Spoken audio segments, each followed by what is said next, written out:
Pahang தெமுர்ல மாவட்டத்தில் நேற்று மாலை வீசிய புயல் காற்றில் ஏராளமான வீடுகள் சேதமடைந்தன. மாலை 5 மணிக்கு ஏற்பட்ட அச்சம்பவத்தில் மரங்களும் வேரோடு சாய்ந்ததில் வாகனங்களும் பாதிக்கப்பட்டன.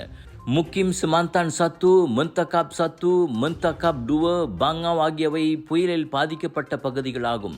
பல வீடுகளின் கூரைகள் பறந்ததோடு மரங்கள் மின் கம்பங்களில் விழுந்ததால் மின்சாரமும் துண்டிக்கப்பட்டது.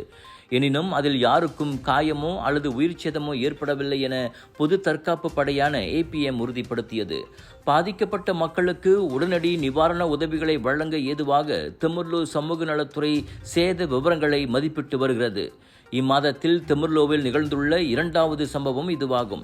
முன்னதாக ஜூன் 10ஆம் தேதி இதேபோன்று புயல் காற்று வீசியதில் 120க்கும் மேற்பட்ட வீடுகள் சேதமுற்றன.